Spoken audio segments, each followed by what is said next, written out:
this is Rumor going all documentary style, shaky Blair Witch type footage for you here. But I'm just doing an impromptu video right now, which is why I'm not bothering to take out my stand, and I'm not planning on making this very long. As you can see here, this is my tarot table, and I've got my deck set up for November, dedicated to ancestry, and there will be more on this, I hope, to come once I've done a little bit more work and I can share with you sort of what my practice has been here. But as you can see, I've got my Spirit Throne card set up here from the Beloved Dead Oracle. And then complementing that, I've got the Relative Tarot, also by Carrie Paris. And then, as I talked about last year for this time of year, two decks that I've liked to use for ancestor work are the Santa Muerta Tarot and the Marigold Tarot. So more work to come with these. What I actually want to focus on today, though, is what's happening at my little side table. So here's a little sideshow I've got going on over at my desk, and I often do have something set up over here as well, because there's usually just so many decks that I want to work with at any given time, or at least have them out so they're in sight and not out of mind. But really quickly, what I have been playing with most so far this November is a continuation with the Madame Lydia Wilhelmina Tarot of the Monsters Macabre and Autumn Scenes, because other than a few jack-o'-lanterns here and there, it feels like more of an autumnal deck than a Halloween deck, even though it does have those elements of the macabre, things that can be rather spooky and monstrous, but it is still one I'm definitely feeling the feels for right now. So then next to that, I have been pairing it with the W.I.T.C.H Tarot. I have the second edition of it, which seems to be the less popular version of it versus the original with the differences in coloration, but I will give it this. I love its bronzy gilding. That's gorgeous. But then next to that, my Witch Oracle, woman in total control of herself. This is so gorgeous, gorgeous, gorgeous. So really quickly, what I've been doing here, kind of also a continuation of my Halloween work. I had shared my haunted house spread last month and last year as well, in fact. And this is sort of a mini version of that, but I am taking from Dawn Michelle's idea of the vignette spread, where she's done a video on this before, where she will set up a little vignette with just a card from a few different decks, and the reading could just end there or perhaps be expanded upon with additional vignettes. And that is something I just took to readily because, again, I like to play with a lot of decks at any given time, and it's such a wonderful way to get to work with more decks at once. And so I think it's very rare that I'm ever doing a reading with just one deck. I mean, at the very least, I'm doing a tarot reading and then pulling an oracle card at the end to punctuate that reading. But anyways, what I've got going on here, sort of like a little mini haunted house spread, although not, I use the haunted house spread for shadow work. This isn't even necessarily for shadow work. This is actually something that's been very conducive actually for just like a daily reading as I'm trying to find my focus for the day. So, I mean, it can go as like short or long term, deep or superficial as you want it to go, basically. Or not superficial, but I guess just like mundane versus like bigger picture is what I actually meant to say. So anyways, what I will do is first drawing a card from the W.I.T.C.H Tarot, because all of these are comprised of different rooms of a rather haunting looking mansion. As you can see here, here's sort of a sideboard with these 4 steins here to represent 4 of cups. But every card is like this, whether it's an interior room, it might be out in the garden somewhere. It's so atmospheric and totally haunted. That is a totally haunted house to me. So what I do is draw from the W.I.T.C.H Tarot to choose a room representing what area of my life is haunted right now. So what is the haunted room in the house? That is me. And in translating this to a daily type of spread, it is simply relating to what I'm needing to focus on today. is there something that I need to kind of like break through in a big or a small way? So what is the room being haunted? And then layering on that in this vignette, I have Madame Lydia to represent what is haunting this room. Okay, so if this is the area of my life needing some sort of focus right now, why is that? What seems to be plaguing that? So Madame Lydia here is the ghost that is haunting this room. And then finally, pulling from the Witch Oracle, how do I go about this? How do I go about exercising this ghost? How do I bring it to the light? How do I work towards this? And as you can see, these decks just look gorgeous together. So I'm obviously grouping them because of that. But I also love this element that the Tildwick Tarot brings to any reading, this idea of these like empty open spaces, these rooms to kind of like compartmentalize aspects of life. So anyways, I just drew this today and felt very compelled to pick up my phone and start filming because just look at this visual match. These two women, nude, but for this like golden gauzy fabric. And that matchup is just like taking my breath away. I just thought that was so beautiful. And it just felt like a confirmation that these cards really are speaking to each other. But I've definitely have felt that way from my previous work with this combination. So anyways, I just wanted to share that, what area needs focus today? Why is that? And then how do I proceed to do so? And again, to layer on that kind of haunting theme, if we want to carry on from our Halloween feels, what room of my life is haunted right now? What is haunting it? And how do I bring that to the light? Okay, and it's another day, and I thought I would just share another combo that I recently got.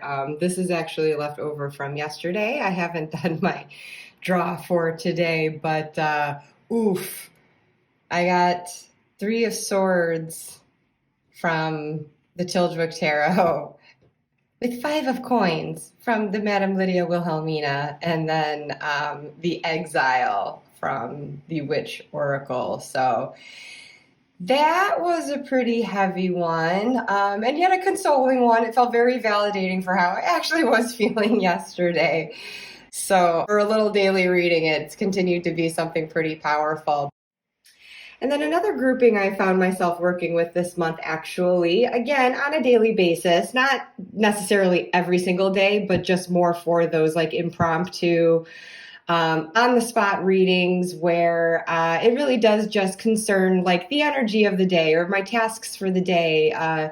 Nothing too deep or grandiose, just dealing more in the realm of the mundane. But I showed the decks that I'm using on my tarot table for the deeper ancestral work.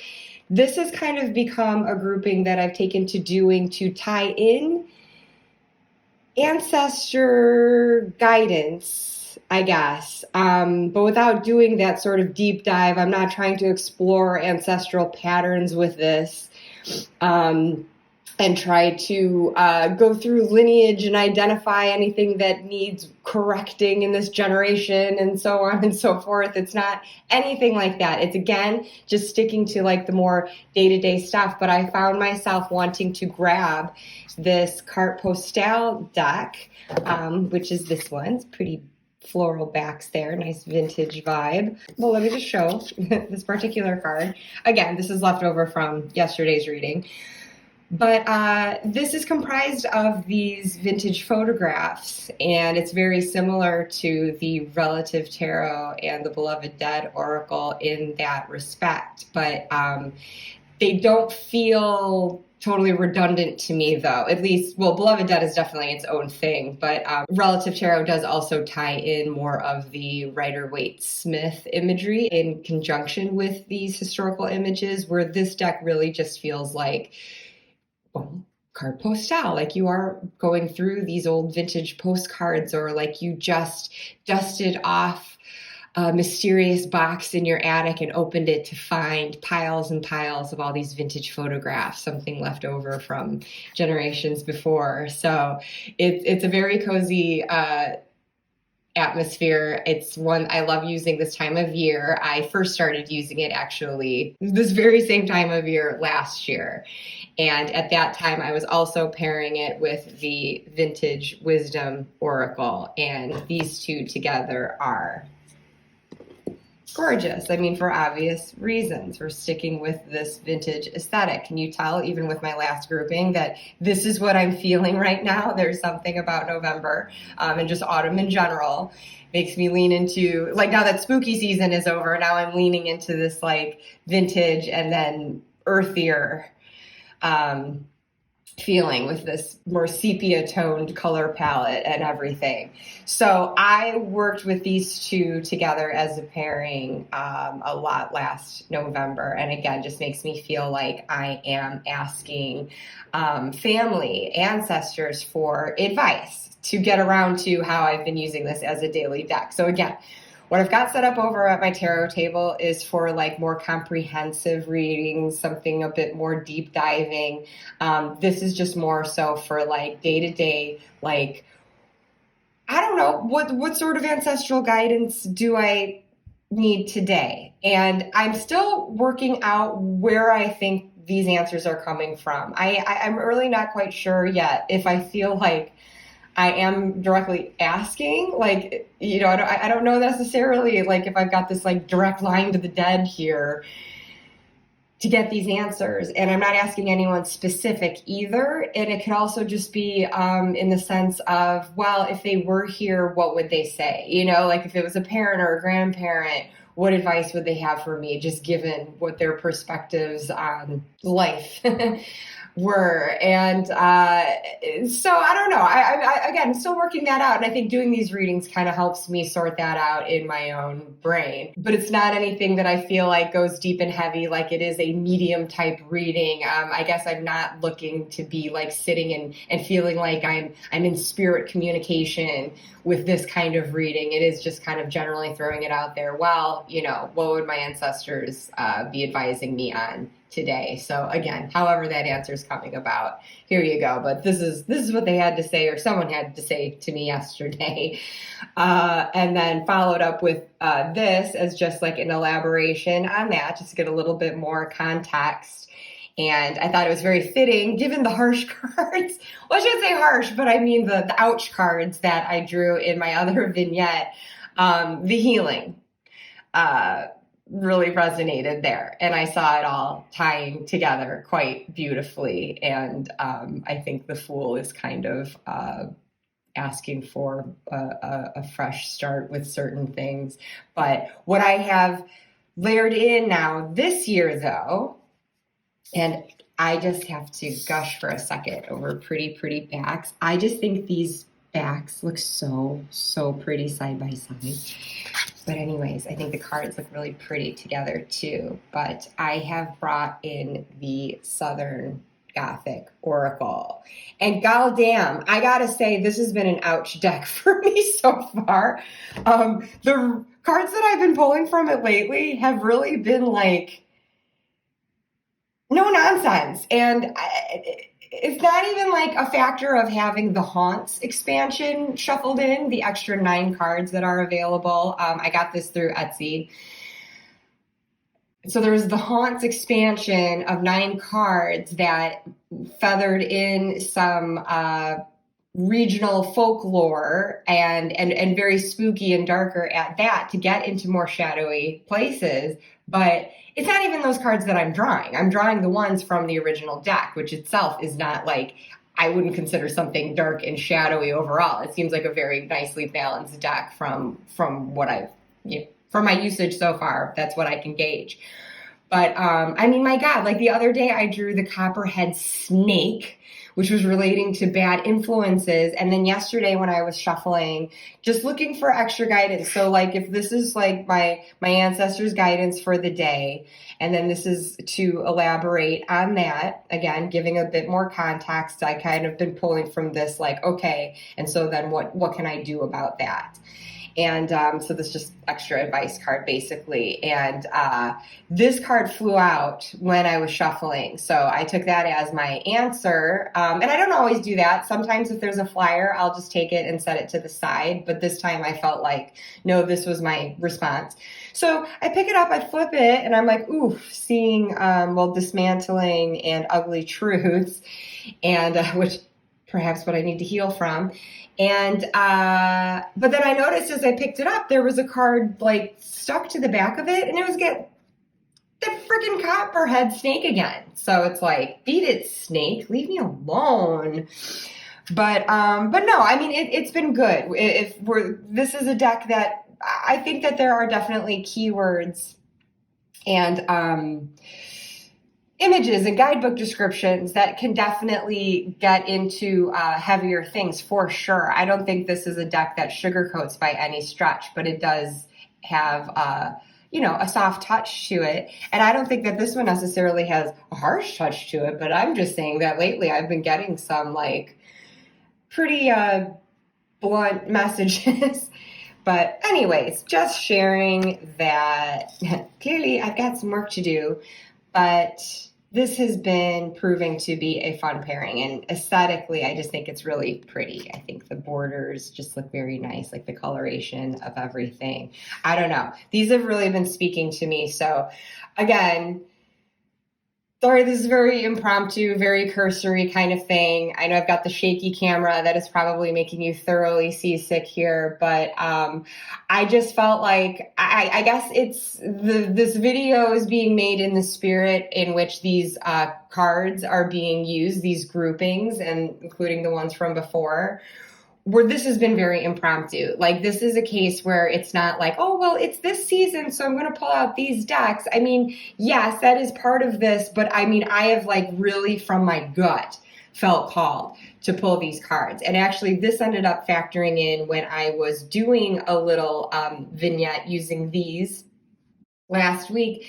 And I was sitting with it because this is my desk. This is like right next to I've got this like L-shaped desk, so that my workspace is just around the corner here. Well, here, if you want to see.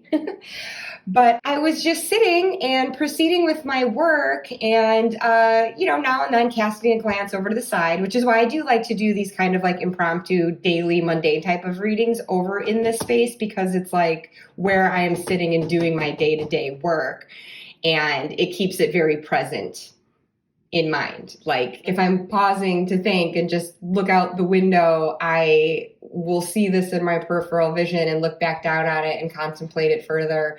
And so at any rate, I had a grouping from these decks there before, but then I had this really, really strong sensation that, like, in Ancestor, a relative on the other side was wanting to chime in on that, on that reading, not as a separate reading, but like directly related to the one I'd already done. I can't explain it, but it was just a very like visceral sense of someone's got something to say about this. And so that was when I felt just on instinct the need to pull this deck and see who it might have been. And I wasn't even separating out the court cards or anything to get specific to a person. But when I shuffled it and pulled a card, it did end up being a court card, which reinforced for me that that was perhaps someone coming through. And so then that's just where it all just kind of fell in from there. I grabbed these other decks for more context and elaboration and advice on that, and actually had grabbed the Beloved Dead Oracle as well, and took it even further because it was just feeling very powerful in the moment. But yeah, I mean, I would say for the most part, this is kind of how I roll, just these impromptu types of readings, and not necessarily a specific spread, just sort of like it's just in the moment, like what am I seeking to answer and what is the best way to answer it? What will be the best deck for that?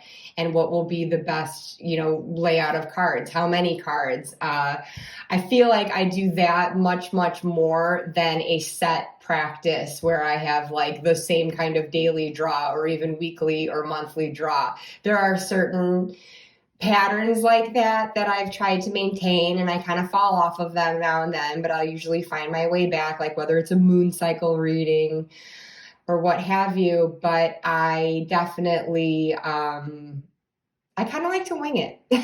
And this is what I've been feeling now. So I'll just stop babbling about it. But anyways, it's been really fun. I think I'm just excited and I just wanted to share it with you. I'm not thinking that I'm like imparting anything super informative or insightful to you. This is just more of a, this is what I'm up to.